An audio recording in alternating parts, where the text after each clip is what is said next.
Hello everyone. I am going to have a little intro for my vlog as I straighten this mane. I am happy that you are here. And this is a day with me. So this is basically what happens when I get the chance to do my hair. I am all alone today. My husband isn't here. He's out at work, working. Zoe is with grandma for a couple of hours. And we will be working on some art. And we will also, what's this? My hair is shedding. Any of you that have had kids know that your hair changes after pregnancy. Yeah, it gets pretty bad, but I think if you feed it enough, it comes back. So my hair is thick, but it's not like it used to be before. So let's get this vlog rolling. Bye!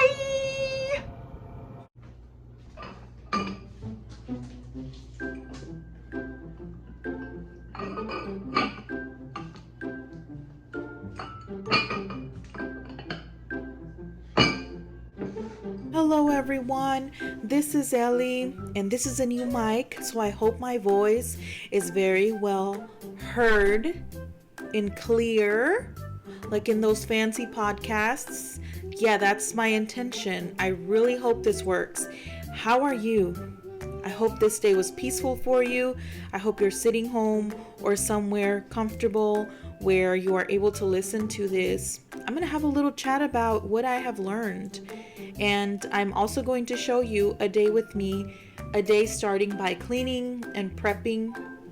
We actually had our convention this week. So we cleaned up the house before we sat and watched some of the convention videos. Information will be on the description. Are you ready? Yes, I am, Zoe. And Zoe will be in the back because Zoe is a toddler and she cannot be left alone in the living room while I record this vlog. I hope you're doing well. I am going to tell you that I never imagined I would be part of this business endeavor for so long. I started my Etsy shop 2019 before the pandemic hit the US. So that was summer of 2019. When I started it, it was basically a way to get out of my postpartum blues or postpartum depression.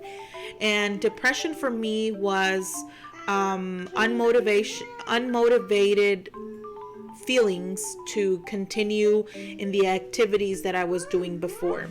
It was also painful for my body to move after having such difficult surgery, because I had a lot of difficulties with my pregnancy and then past pregnancy delivery and then past delivery like breastfeeding process. So nobody tells you, but it's almost like the 9-month period is not the pregnancy. It's like a whole process. So when I started drawing, I was doing it because I always enjoyed it. I had a couple of college classes that were art, and that was because it was an extracurricular that I could take. And I remember having those classes, and I remember being the happiest during the day. So I really enjoyed that, and I remember that feeling. And I came across a channel of a mom that was teaching you how to use Crayola markers to do calligraphy. And from there I dug deeper into like doodles and painting and watercolor, and I started to do that after Zoe was taking a nap. At that point, that was my only activity for the day because I was not working outside of home. I was teaching English classes online, but the classes end at 10 a.m. and they start at 6 a.m.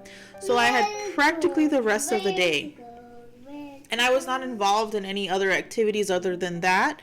So throughout the day, I was unmotivated to do other things other than to be home, keep an eye on Zoe, because it's very nerve-wracking, the beginning of a child's life, when you're responsible for a human being.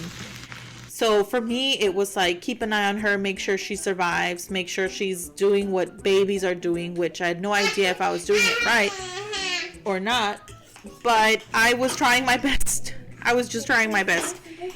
And I said, I'm going to stop, Zoe, I'm going to stop all other activities, and I'm just going to focus on that, on having this baby near me and allowing the baby to survive. But that's very, very, very exhausting, because you are giving all of your interests away to gain interests that are only related to the life of this baby. Like, how do I do this for a child? It's nothing, at least that was the experience that I had. So I came across watercolor videos, and I came across things like that. I never quite spoke to a doctor about it. I spoke a little bit to a doctor, but I never went to like a psychiatric help for it, because it never went that far for me. I know some women go to the point of needing medicine and needing therapy. I never quite got there, because my husband was very supportive. So every time I would feel down and I would feel sick, I would always talk to him, and that was exactly what I needed at that point to get me out of the blues. But it was a very consistent thing, like me feeling super overwhelmed with the responsibility of this child, me being heavily exhausted physically, me feeling like I didn't want to get out of bed to take a shower and to do any of that.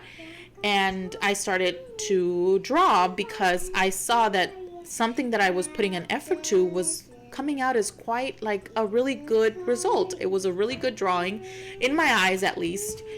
And that would give me a boost of endorphins and energy and motivation to keep doing things that were coming out okay, that were coming out good. And then I came across people that were selling their art. Into it, I talked about it with my husband. And then we decided to buy more tools for me to draw. So he came across some money from work. He was able to get a bonus, and he bought me an iPad Pro, which was a very large investment, $1,000.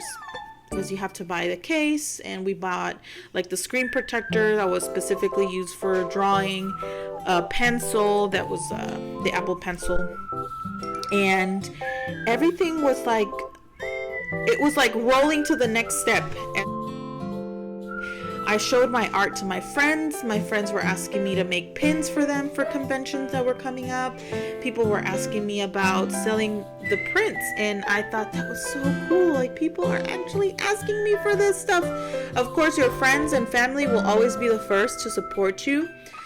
I'm not saying go out there and squish all the money, squeeze their pockets out when you start a business. But if they are taking the initiative to offer, their pocketbook as the first client, then take it by all means, because it's almost a way of giving for them. Times have not always been very smooth. I haven't always been aware of how to list the items so that they reach the highest level of customers in the Etsy website. So I do have to consistently be informing myself of how or what is it that the algorithm needs from the seller, what pictures I need to take.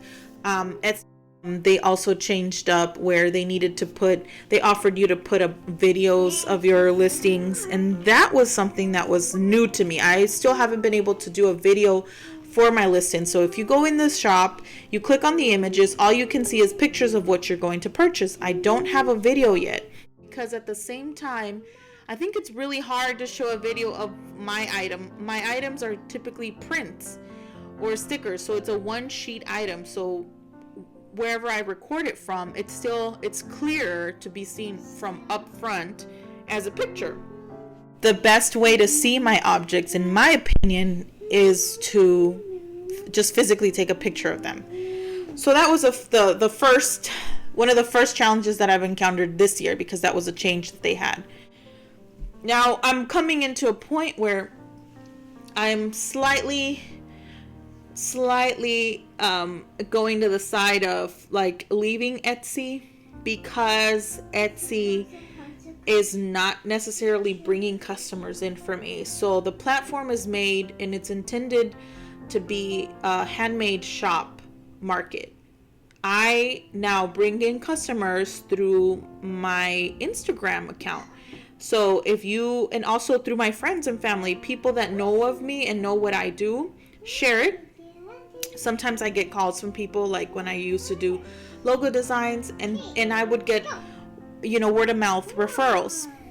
So I realized Etsy was charging me a lot of fees for what I was doing, and I decided to open up a separate website. So I have a website. It's a standalone website, but it's powered by the Etsy platform. Now I'm slowly trying to stay away from that so that I can have like a standalone website, and I've considered Squarespace for that. I'm still doing a little bit of research because there are other fees involved with opening their website, but I think that it's a monthly set fee. I don't think it's a fee per transaction. Now I have to look into that too. If you know anything about it, let me know in the comment section below. But that has been a learning experience for me. Also, Etsy controls a lot of what happens in their website, a lot of what happens in how you list things, even though it's very user friendly and it's a very clear site to bring in people that are already looking for handmade products. I think that for my case, I'm going to steer away from it because I am no longer wanting to just sell within the marketplace. I want to make sure that the clients that I bring in are people that see me through my Instagram, and I want to make sure to be a brand under the umbrella of the Etsy marketplace. So that's why I'm practicing more on my sketching. I'm not doing more digital illustrations. I want to make sure I really practice my sketches because I have the goal of one day becoming a children's book illustrator. Right now I'm working on a daily text challenge, and it's been really encouraging for me because it feeds my spirituality, and at the same time it motivates me to do doodles, to do the calligraphy that I've tried to master for a long time, even though it's not really that good. But that's why I am going back to basics, and I'm going to pencil and paper to sketch so that my drawings are more intentional. For instance, if you draw a circle, you can really perfect it with the software, but you can't if you're drawing it on paper with pencil. So when it comes to wanting to practice, I think that I've seen a better progress with my sketches in doing the daily text challenge journaling, because every day I could doodle a face, a character, and then when I go back into my sketchbook and I go in there and I try to draw something, I kind of relate to what I've read with the daily text and go back in there and illustrate something in relation to that. Now, I really, really struggle with the proportions of bodies, and I see people that are easily able to do so, but also I've come to see and learn that it's something that you learn by being able to practice that every day. So that's what I'm trying to do here. I'm trying to also learn how to draw different ethnicities, which is something that I haven't practiced because I draw people that look like me because it's what my brain can see more often. So I hope that this challenge that I'm going to start next month is going to help you as well, because some of you have asked me if I could show you a little bit about doodling. So I would really like to see the progress that you do, that I do, and we can all kind of encourage each other. And remember, Zoe. Yes, look at that. Just be careful. Yeah, we can be able to encourage each other by seeing the progress. By the end of the month, some progress has to be shown, whether you see yourself progressing in shapes that you made that were like unproportionate, to now being able to confidently draw like a line and you feel like your lines are straighter now. I know that with every month challenge, it gets easier to see ourselves doing a better job because we're constantly doing it. So that's my plan for the month of September. And I hope that you are able to join me. I hope that you liked this little vlog. I hope it also motivated you to go and dust those areas in your kitchen that need to be dusted. You know you got them, so thank me later. Just kidding. But I hope you have a great day, and let me know what is your most challenging thing to sketch. What is it that you constantly have to work on? Me is body shapes. Like I would like to be able to draw shapes, body movements and expressions in a different way other than just somebody standing in front of me. I would like to be able to draw somebody like turning and twisting and sitting and bending legs, things like that. I think that's the most challenging for me. A little bit of some Happy Mail packaging. I had a couple of local orders this week, and for that I like to give them in like a gift box. And we used a couple of recycled tissue paper. So if someone gives you a gift and they give you tons of tissue paper, you have to save it and recycle it. That's the law. Yeah. Otherwise, you're responsible to plant a couple of trees in your backyard if you don't do so. So here we go. Hot pink tissue paper.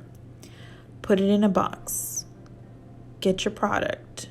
Use some more recycled tissue paper.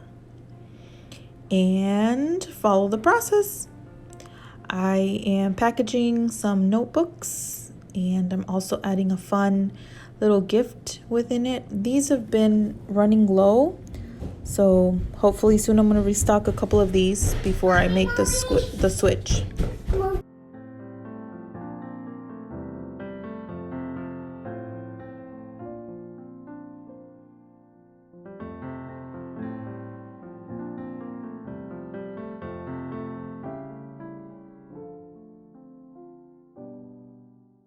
By the way, do you like packaging videos like I do? I love them. I don't know what it is about the ASMR that comes with it, but it's really relaxing to see other people's packaging designs and packaging systems that they have in place. I personally love to watch those videos. They are very popular on YouTube. Who would have thought? I never thought things like that would be of my interest when I was growing up. I never thought it's going to come to a point where all you're going to do is watch videos of people doing things systematically, like in a line format. But twine is always very useful. I use it all the time. I found these little cute Ziploc bags with a dog holding a mail letter, and I love them. Hello, thank you for watching. I hope you enjoyed our day together, and I hope you enjoyed a little bit of the packaging and sketching with me. I am going to be working on our next vlog, which is going to be about bullet journaling and how to do little bits of doodles. And these are my other accounts. Yeah, well, the Etsy shop and the Instagram account. Maybe you can join me there, and I will see you next time.